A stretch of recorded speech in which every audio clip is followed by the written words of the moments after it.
Welcome back, everyone, to unRemarkable Labs.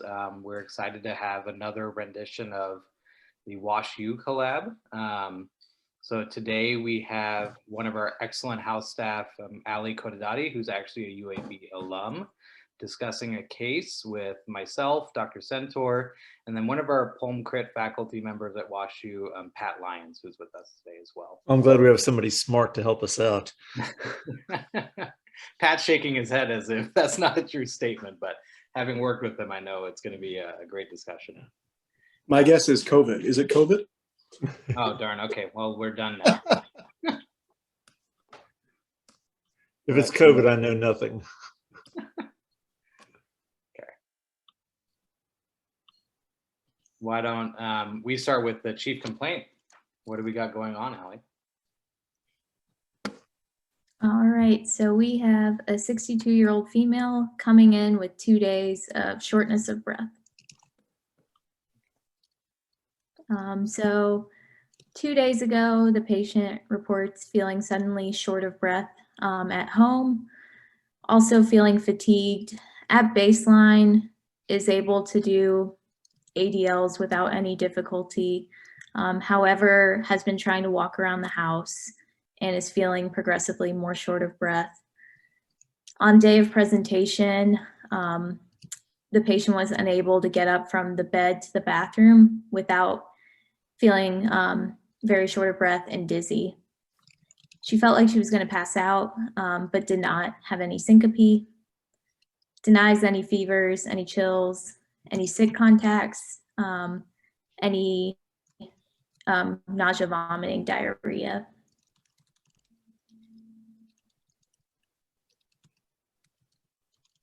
Okay.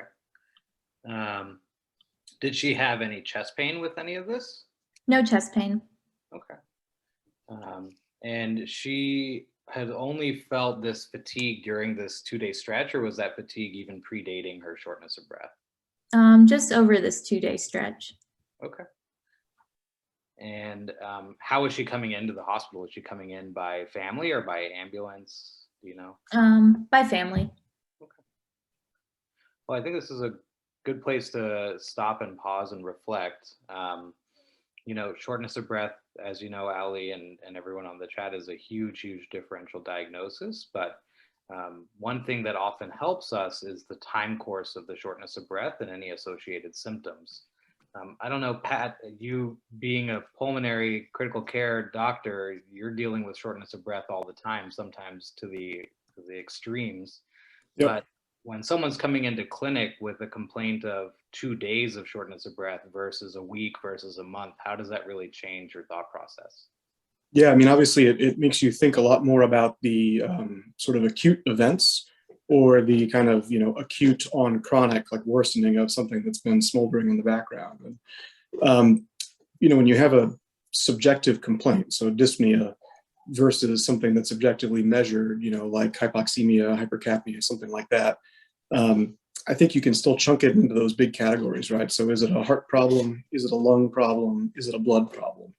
And, so when you have sort of the urgent care presentation, you think about acute anemias, acute heart failure, acute valvular disease, silent MI, and then, acute pulmonary issues. So could this be a pulmonary embolism? Is there pneumonia? Is this an exacerbation of chronic lung disease like COPD or asthma? We haven't had anything in the ROS yet that would suggest any of those in particular. And I can certainly, ask more targeted questions, but I don't know if we have a separate ROS point along the kind of pathway here that I should hold those for. Yeah. Ali, is there any other significant review of systems like Pat's asking? Not really, no, just the dizziness, the shortness of breath. And then I guess some more pertinent negatives. She hasn't noticed like any easy bruising, any bleeding from her gums, any melena, hematochezia. Yep, I mean, those would be things I'd ask about. I'd ask about PND and orthopnea. Those are negative as well. Negative as well. I'd ask about leg swelling, and then I'd ask about wheezing are kind of the top things I'd kind of run down through. Okay. Everything you already mentioned. Cool. Okay. Dr. Centaur, how do you approach shortness of breath? Yeah, so it depends upon when it is in the month.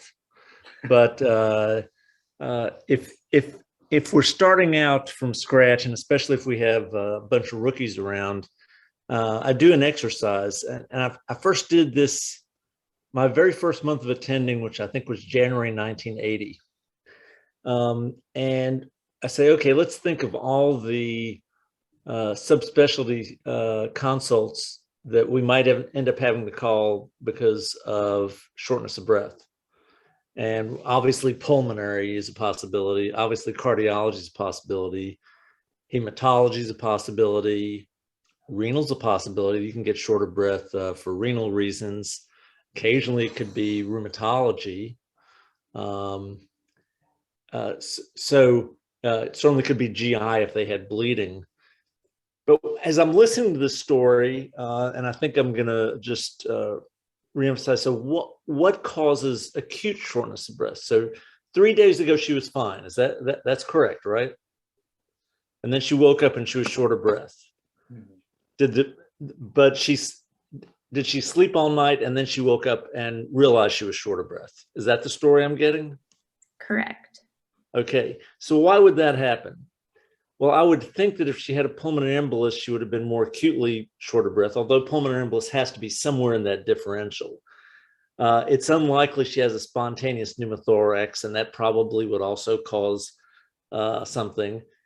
Did she have a silent MI? Now, let me just suggest that I also would have asked her, does she have any chest discomfort? Because some people don't call it pain. And I certainly have people who said they didn't have any chest pain, but they felt like there's an elephant on their chest, and they don't characterize that as pain. So I need to think about the heart and make sure something has not acutely happened to the heart. And has she noticed any palpitations? And when I examine her, if she, maybe she went into AFib with RVR, maybe she went into PSVT, and that could cause shortness of breath. But when I'm thinking back to that case in 1980, when we went through it, this lady all of a sudden had shortness of breath. And then the next thing I found out was that she had a hemoglobin of 3. And so could this be the presentation of an acute hemolytic anemia? Acute hemolytic anemia could have happened overnight, and she would have both fatigue and dizziness. So getting a CBC is going to be really important. Examining her lungs, making sure we can hear breath sounds would be important, and thinking about, could there be something with her heart? So her vital signs could really help us a lot. So that's how I think about it. Yeah, that's wonderful. And I think the point being made from everyone is that you can't just hang your hat on the lungs or the heart. You have to think really outside of the chest when it comes to shortness of breath. So why don't we get some more history from Allie and see if we can hone in some of this differential. Okay, so we can go into past medical history. So the patient has a history of adenocarcinoma of the left upper lobe of the lung, stage 4 with mets to the bone, has undergone palliative radiation and then a clinical trial of immunotherapy. Other past medical history is hypertension and then congenital renal atrophy of the left kidney. Of note, the patient did have a recent admission about 2 or so weeks before presentation and was having nausea, vomiting, and diarrhea at the time. They did an infectious workup, which was largely unremarkable, negative for C. diff, negative stool OMP, negative fecal leukocytes, negative stool culture. They did not pursue endoscopy, but it was presumed that the diarrhea was secondary to microscopic colitis because of the immunotherapy, and empirically started a steroid course and dapsone for prophylaxis. Okay, why don't we round out with some of the medications she's taken? So you said she's taking prednisone, presumably? Mm-hmm. Okay. Taking amlodipine, okay. famotidine, a pain regimen of both ER and IR morphine, and then Zofran and dapsone. And why don't we finish up with her family history, surgical history, things like that? Sure. No really significant surgical history. Family history, just a father that had CAD. Okay. And then social history, living in the city, not in a rural area, works at a bank, a former pack per day smoker for about 20 years, but quit 22 years ago. No alcohol use, no illicit drug use, no pets or recent travel.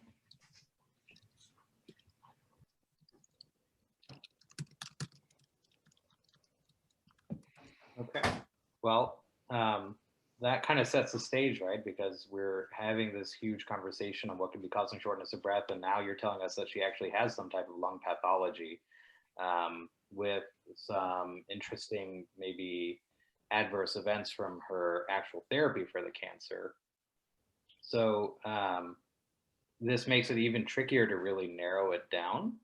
But maybe Pat can explain to us, how having a lung cancer history, or in general just a advanced stage cancer, plays into expanding differential diagnoses when it comes to a patient like this.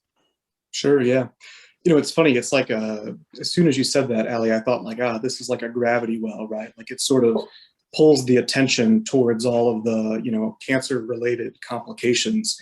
And every once in a while, you do sort of have those as a red herring, right? And this is just a presentation of the accrual of medical complications, right? So I don't think it rules out some of the things that can commonly do this, like an MI that presented silently. But when you think about oncology-specific differential diagnosis, I'd start with the lungs themselves and essentially the kind of anatomic mechanical things. So she has a left upper lobe mass. Could it have progressed and caused collapse of, sort of one of those lobes or the entire left lung, which can definitely sort of, happen almost like in a stepwise or a threshold way, right? So you have, sort of patency of the airways until they're not, either because of a mucus plug, because of a blood clot, or because the mass has grown or moved such that you now have complete collapse. That can cause a lot of dyspnea in a lot of folks and present pretty acutely. Similarly, folks get malignant pleural effusions, and those also kind of have almost like a threshold-wise symptomatology where they really don't bother people until you start to get a lot of pleural distension, and then they become more symptomatic. And so if she accrued enough pleural fluid to the point where 3 days ago she starts to feel really dyspneic, I think that's fair. Anytime somebody has an active cancer, PE is still in the differential, and I think we've already talked about that. It probably moves up my differential a little bit. We haven't talked about the recent hospitalization, which obviously also kind of draws the attention. So, I don't know if I'm totally sold on this microscopic colitis, seeing as we didn't have biopsy proof of that yet. She's on a lot of meds that could contribute to this as well. And so could her nausea, vomiting have been related to something else, like, sort of progressive renal failure, and maybe it was sort of not recognized. And now she's dyspneic because she's starting to get volume overloaded from that. I think those are certainly considerations. She's on prednisone. That can broaden the infectious differential. She's been getting immunotherapy and now she's on another immunosuppressant. It's probably too soon of a time course for pneumocystis. She's on appropriate pneumocystis prophylaxis, but folks can frankly get any infection. So be it a bacterial pneumonia, I don't know what time of year it is, could she have a viral pneumonia and not progress with the typical fevers and chills that one gets because she's been on immunotherapy and has steroids? I think that's all reasonable as well. So I would basically say, any kind of an anatomical structure issue, some sort of a new venous thromboembolic event, infectious complication, less likely to be, pneumotoxicity from the immunotherapy because she's already on steroids. And then I leave open the kind of, other organ systems and sort of just, stuff that happens when you're 62-year-olds and has medical pathology. Yeah, that's a great explanation. Allie, why don't we run through the physical exam and some of the basic lab work, and then we can reflect on that now. All right, so we can start with vitals. Temp is 36.5, heart rate 117, respiratory rate is 28, and then saturating at 83% on room air. On exam, appears stated age, documented as uncomfortable appearing, noted to have pale skin but no rash, no mucositis in the oropharynx, regular rhythm, but tachycardic, no murmurs, rubs, or gallops, normal S1, S2. Lungs were clear to auscultation, no wheezing, rhonchi or rales, but did appear to have labored breathing. Abdomen was soft, non-distended, non-tender to palpation with normal active bowel sounds. Extremities were warm to touch, but appeared to have cyanotic fingers at the tips of her fingers. And for neurologic exam, she was alert and oriented to person, place, time, and situation. And yeah. So You want to do some basic labs too? yeah. Okay. For the BMP, sodium was 137, potassium was 4.5, chloride 104, bicarb 24, BUN 13, and creatinine 0.7 with the glucose of 124. White count was 16.3. Oh, sorry. Well, you're okay. 16.3. Hemoglobin was 9.4. Hematocrit 25.5. And then platelets 279. 279. Okay.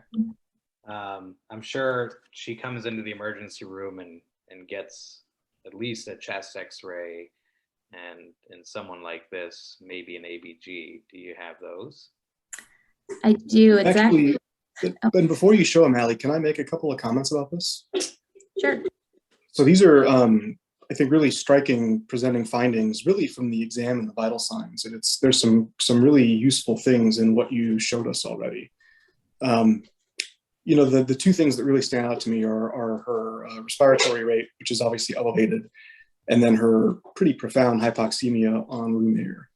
And so the points that I would make about each of those, one is, if you looked at the predictive modeling literature that uses sort of vital signs and labs to indicate which patients are likely to have clinical deterioration over the coming, say, day or 2 days or something like that, usually the vital sign that is most predictive of a bad outcome is an elevated respiratory rate. And you can even oversimplify it and say that it's basically any respiratory rate that's not like 18 or 20. Now, those aren't really normal rates, right? A normal rate should be 12-ish, but I think reflexively people, will just sort of document that it's 20 if the patient looks okay. And if it's anything other than that, that meant that they didn't look right and somebody took the time to measure it. And so anytime you see like an odd number or something that's elevated, I sort of mark that in my head as abnormal. And I start to think, maybe this hasn't been priced into people's appraisal of the patient. And anytime it's 30 or above, I usually tell the intern, the resident, whoever I'm working with, that's a patient that needs to have eyes on. She's not there yet, but when I hear you say that she's uncomfortable, she's got a measurably high respiratory rate, I already start to get worried, right? She's, working pretty hard. So that's concerning to me clinically. The second thing that I note is that, her SpO2 is 83 on room air, which is really, really low. And, when somebody like this comes in, they're going to get an X-ray right away for sure. But usually before they even get to the X-ray, somebody notes that and sticks them on oxygen, right? Because they're worried that that's a sort of a medical emergency, that they're desaturated that badly. And one of the things I really look for is what happens after the patient gets supplemental oxygen put on them. Do they come up quickly with, say, 2 to 4 liters, or is this somebody who still has a SAT, in the mid 80s on a non-rebreather, or who ends up on BiPAP pretty quickly?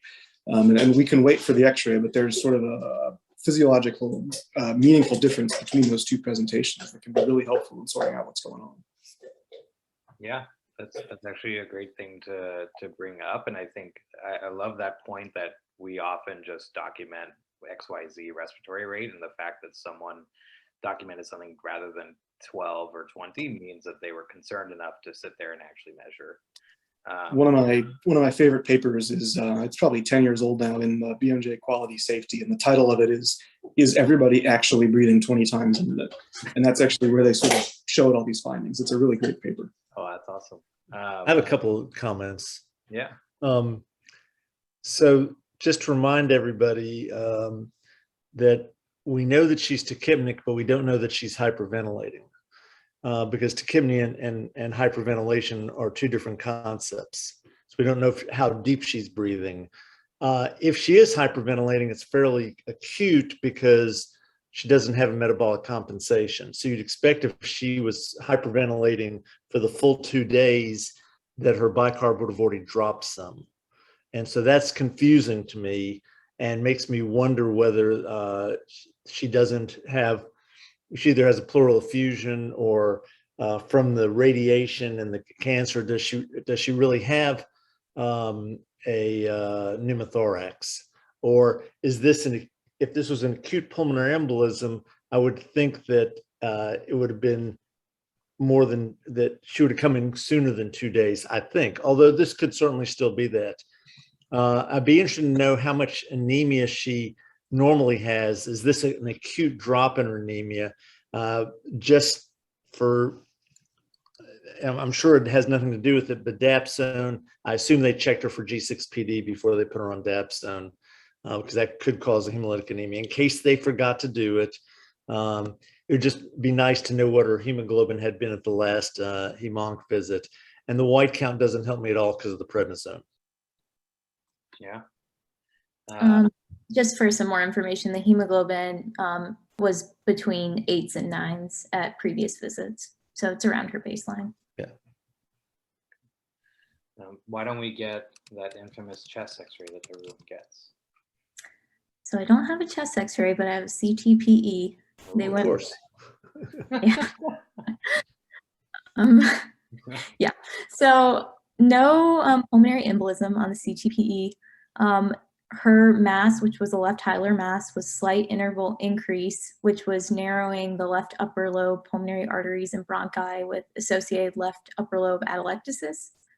No pneumothorax, no pleural effusions, and there was unchanged osseous metastatic disease. And no increased heart size, no suggestion of pericardial effusion. No. Because that'd be another reason that someone would come in with adeno that they could have metastasized to the pericardium. Yeah. You know, Pat, something that I especially like to think about and would love your thoughts on, same with you, Dr. Centaur. Someone comes in who's desatting this low. Should I be sticking them with an ABG needle every time, or should I be okay with the VBG? When should I say a VBG is enough, and when should I say that an ABG is actually needed? A great question. I think the answer probably comes in at least 2 and maybe 3 parts. So, you know, sometimes when you perform sort of urgent treatment interventions to people, those end up being both therapeutic and somewhat diagnostic. So, you know, if you have this person who you have an 83% sat on room air, you put her on, say, 4 liters of oxygen, and her SATs come back up, and her respiratory effort sort of normalizes a little bit, and she looks okay. You may be comfortable either moving on or at least deferring the ABG till you've had a chance to look at the chest imaging and so forth. If you put this on her and it's, you know, she's refractory to it, right? Or something else happens and you're kind of puzzled, I think it's reasonable to go ahead and get the ABG and really make sure that the SaO2 correlates with the SpO2. Every once in a while, I'll have patients that don't because of their deranged metabolic state, maybe because they're on some med that sort of messes with their cleft, something like that. I think that'd be a reasonable thing to consider. You know, so we also know, I don't think, Ali, you told us her race, but there was a recent interesting paper that showed that you know, peripheral SpO2s aren't as accurate in people who have dark skin, right? So people who refer to themselves as black might actually sort of have their SATs essentially overcalled, and they might have more occult hypoxemia. Not the problem in her, she has overt hypoxemia already, but in folks with these kind of borderline SATs, 92, 93, their SaO2 might actually be lower. So if you have good reason to believe that there could be discordance between their SaO2 and SpO2, I'd say it's a good reason to get it. If you suspect that there may be a ventilatory issue, especially, you know, as Dr. Centaur just mentioned, this was a person who might have either acute hyperventilation or could have some tachypnea without hyperventilation because of a low alveolar ventilation for whatever reason. I think it's also reasonable to get that and see, you know, not just what the PVCO2 is, but to make sure you've got a good measurement of the PaCO2. So usually what I do is I say, I don't need this right this minute, but I may need an ABG within the next, say, 90 minutes after I've done some of my kind of acute stabilization measures and use the immediate response to kind of help guide my differential diagnosis. Yeah, Sorry, you could probably hear this dog crunching in the background. Yeah, I have one other thought. She is on dapsone, and you can get methemoglobinemia, I think, from that, and that could fool us, I believe, on the. Does that fool us on the peripheral SAT? Usually it goes the other way. So usually I think methemoglobinemia have people that have a higher SAT. Isn't that right? Okay. It's been quite a while since I've seen a case of that. Yeah, my thought process is if I really interested in the AA gradient, then I need an arterial blood gas. If I'm just interested in acid-base disorders, then I just get a VBG. So in this case, it's all about the oxygen. So I would want an ABG, not a VBG, because I'm not worried about an acid-base disorder. Yeah. Well, I take that back, Dr. Center. A quick Google had me backward. So methemoglobin. Alex Smith is right. We could have a falsely low. We carbon could have a monoxide. falsely low O2 SAT from methemoglobinemia. That's right. Alex just sent that chat, and he's exactly right. Yeah. Oh, and to answer your question, Dr. Lyons, this was a patient who had contacted her oncologist and then was just advised to be directly Back admitted. to the to ED. hospital. Yeah. Okay, so I guess just a little background. When this patient hit the floor, they put her on 6 liters at the time, and her SAT was still 85% on the 6 liters. So they went ahead and got an ABG. The ABG at that time showed a pH of 7.56, a PCO2 of 26, and then a PO2 of greater than 400. This was a point of care. Sorry, can you repeat? Well, that's good. So that I think may help seal the deal here. So I'll tell you, when I hear that somebody gets put on supplemental oxygen and doesn't have a response in their SpO2, the differential diagnosis shrinks a lot, which is great. And if anybody remembers back to the kind of early stages of medical school, you get that nice list of 6 things that can cause hypoxemia, right? So a low SpO2. And some of those are kind of easy to rule out, right? So are you at an altitude where the sort of partial pressure of oxygen is low? Where not? And also the AA gradient for that would be a normal AA gradient. Is this an issue of decreased alveolar ventilation? Probably not. Is this VQ mismatch? I'll comment on that in a minute. Is this shunt, which is a special subset of EQ mismatch? Is it a diffusion problem? Those are pretty rare. And then is it venous admixture, which is sort of a shock state that kind of worsens your shunt physiology? For most people, the decision point really comes between, is this some sort of general VQ mismatching that you would see in COPD exacerbations, kind of any kind of COPD where folks are chronically hypoxemic, PE, et cetera, or is it shunt, meaning that V is 0 and Q is something. So V over Q is 0. And the reason that's a special case is that shunt is refractory to supplemental oxygen. I don't have the whiteboard in front of me to kind of draw that out, but if you remember that 2 alveolar picture, you fill up one of those alveoli with pus or blood or water. It doesn't matter how much supplemental oxygen you give the patient, that's not going to diffuse through that pus-filled alveoli or that water-filled alveoli. And so the kind of classic case of any sort of shunt physiology is the patient who remains hypoxemic despite having oxygen added to them. And usually we think of those as pulmonary. So there's something in the alveoli. It's pneumonia, it's heart failure, it's ARDS, it's alveolar hemorrhage, or it's cardiac, right? This is a new presentation of a PFO or some sort of a right to left shunt. Now, of course, that's, assuming that the SpO2 is actually a real reading and not this sort of false flag like we have here. And I think as Dr. Center has commented and as Alex put in the chat, the ground truth is not what the SpO2 is measuring. The ground truth is what the SaO2 is telling you. That's actually measured as opposed to estimated. And so I'm reassured by it being normal, and I'm concerned about methemoglobinemia being high on the differential diagnosis. Allie, I think that only gets us halfway there, though, because she is hyperventilating, inappropriately hyperventilating, and she is tachycardic. Yep. You didn't give us a blood pressure originally. Ooh. Allie, what was the blood pressure?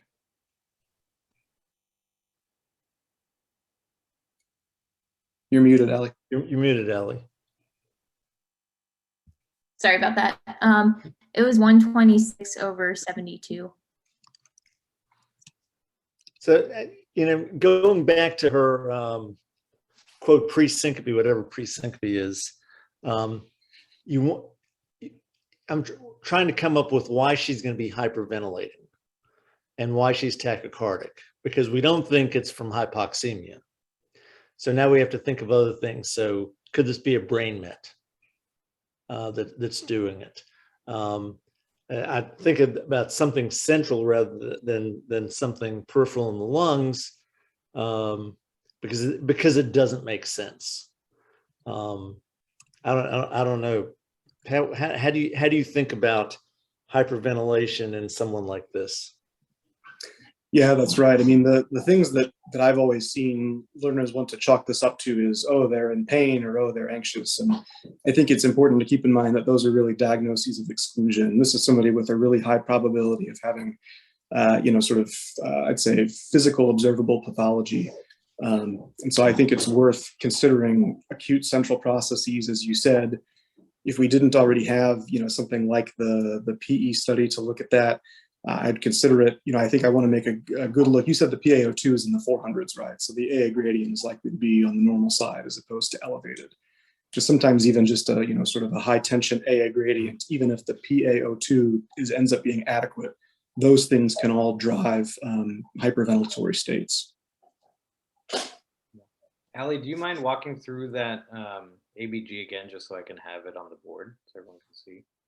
Sure, of course. So this was on 6 liters, and it was pH of 7.56, PCO2 of 26, and then PO2 of greater than 400. Okay. So one of the things that I was taught many years ago is that chronic respiratory alkalosis, you can virtually totally compensate for. And so that makes and the fact that her bicarb is 24, as I said before, this is a very acute hyperventilation. It's not driven by hypoxemia, so it has to be driven by something else. And so we have to think, well, what's the differential of hyperventilation? Certainly anxiety can do hyperventilation. I've seen a lot of anxiety. I don't think I've seen it this much, although I guess it's possible. I always worry about central things when you have that much hyperventilation. And I assume we're missing something, and I don't know what we're missing. Yeah, that's my brain is going to the same places as yours, Dr. Center. Well, Allie, was there any other information that you had in the case that you wanted to include? There wasn't head imaging done during this admission, but in her previous admission a couple weeks ago, she did have a MRI brain, which didn't show any metastatic disease. And then I guess I could give more of a hematology labs if you guys would like that. Yeah, Sure. Please, yeah. All right, so we have an iron profile. So the iron level is 107. The TIBC is 185. Transferrin is 58. Ferritin is 672. They got a B12, which was in the 700, 717. Folate of 11.8. Haptoglobin of 226. LDH of 255. And then the reticulocyte absolute count was 0.082.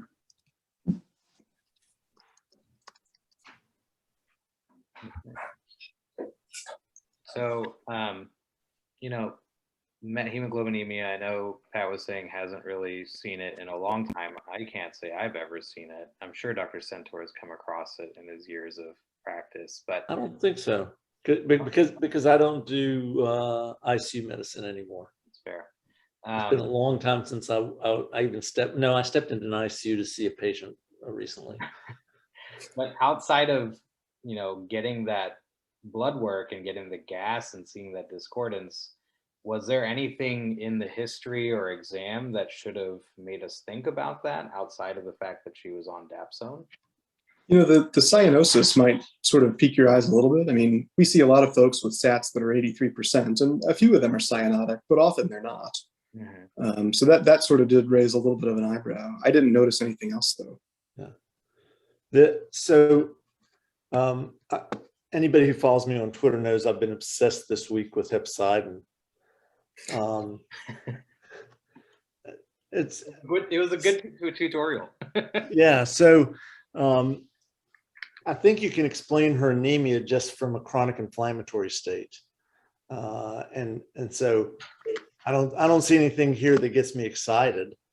Her bone marrow is not working, but I don't think that's why she's hyperventilating, because it's just not low enough. You don't really get into trouble below 7 or 8. And you tell me that her hemoglobin's been like that. So I don't know why she's hyperventilating. And the question is, does that slow down over time? I'd wonder about her volume status. You know, one reason for tachycardia and her blood pressure's a little bit low compared to most of the patients I see. She is on amlodipine, but that's not a lot. So I'd want to know what her blood pressure was before and try to figure out whether or not she might be a little volume down. Her labs don't really point to that. Great point in the chat from Josh Morris. Did she run out of her morphine? Is this just opiate withdrawal? You're 100% right, Josh. I really like that. And sometimes that might be all you see, I think. Yeah. Well, Allie, was there anything else in the case before we reach to a final conclusion? Sure, I can. So I was a little not forthcoming in part of the ABG, but I guess at our institution, they automatically check for carboxyhemoglobin and methemoglobin. And at first it said positive for methemoglobin, but interfering substance present. So called lab medicine trying to figure out exactly what that was. They said the patient probably got methylene blue, which we were like, no, they haven't. So repeat testing was done, and just for patient comfort, ended up repeating with VBGs and checking venous methemoglobinemia, and it eventually resulted to 20.5.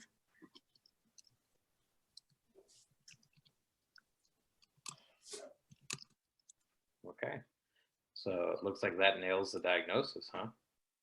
Will that lead to hyperventilation? I don't think so. I'd have to look it up. Yeah. I don't know. I think so.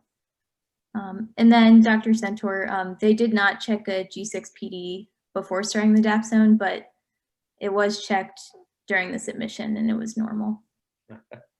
Well, it would have dropped a lot more than what it is. I mean, it sounds like she had a stable. The thing that is most confusing is why is she hyperventilating? Somebody asked, could it be a mixed acid base disorder? I guess it's possible that she has a. You can't really give her a metabolic alkalosis. All you can say is that she is not compensating for respiratory alkalosis, and if it's very acute, it takes a while for the kidneys to compensate. The lungs are a lot quicker than the kidneys. They can compensate right away. So I don't think it's a mixed acid-base disorder. She does not have an increased anion gap. It's a perfectly normal gap. What happened to her? Yeah, so over time, so the dapsone was immediately stopped on admission. After they had that ABG, there's high suspicion for methemoglobinemia. And then the increased respiratory rate did improve. She was no longer tachypnic after a couple of hours.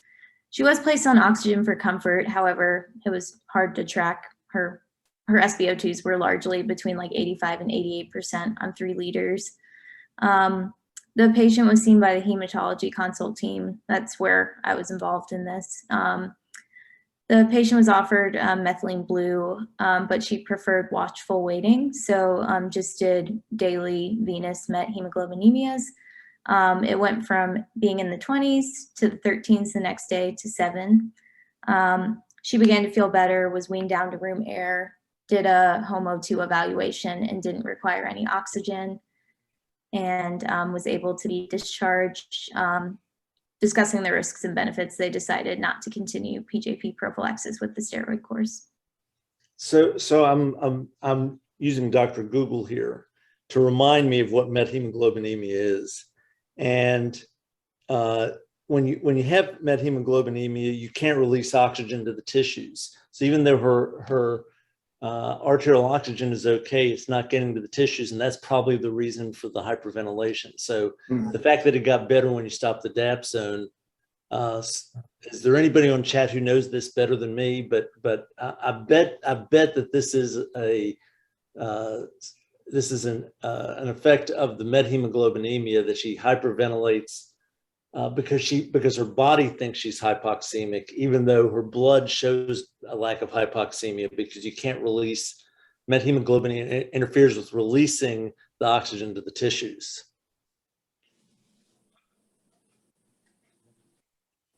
Pat, do you have any parting thoughts on the case, or just how to approach someone like this in the future? It's a great case. I think, when you had somebody like this who didn't respond clinically to oxygen, and you have we don't have the x-ray here, but you have what sounds like a relatively clear or mostly unchanged x-ray, I think you're going to proceed to getting a blood gas in short order. And so thankfully, ours does report the carboxy and methemoglobin, but even if not, as soon as you see that the PaO2 is not just normal, but super normal, number one, you're going to feel at least somewhat relieved that you don't have to immediately intubate the patient, right, or put them on high oxygen support. And then I think number two is probably people are going to either know off the bat or pull up their phone and quickly confirm.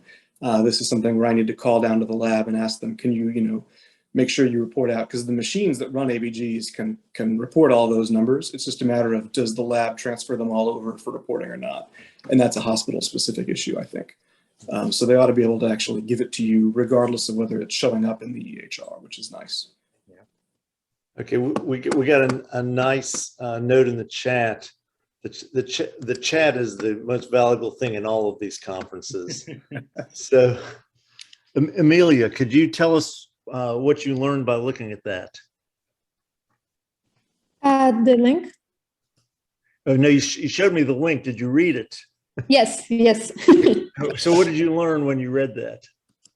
I learned that a lot of things that you guys already said about the refractory hypoxemia, that even when you are trying to correct it, it is not working. So that's something that's characteristic of methemoglobinemia. I'm sorry for my pronunciation. And also there's symptoms are based on the levels, and tachypnea and loss of consciousness, lightheadedness are some of the common symptoms. And so those are the symptoms that she presented. So yeah, those are some of the things I learned. Alex asked a really good question. So it's not really hypoperfusion, but release of oxygen. So the question is, I guess what you're implying, Alex, is why is there not a lactic acidosis? Exactly, yeah. So I'm wondering why why that would cause a primary respiratory alkalosis and not a metabolic acidosis for which you would be compensating from a respiratory perspective. Well, if your oxygen sensors, so Pat, you're going to have to help me here, but my hypothesis is that if your oxygen sensors can't get the oxygen, it tells the lungs you're not breathing fast enough. That's a really simple way of thinking of it, because I'm a simple old doctor.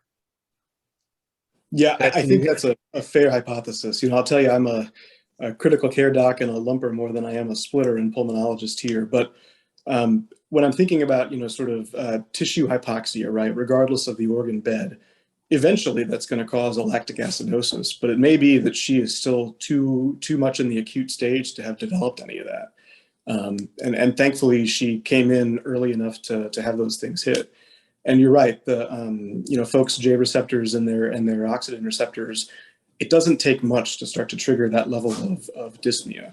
And so, yes, it's true that our pH tolerance tends to be sort of, the first thing that gets hit before we start to, become dyspneic desaturating.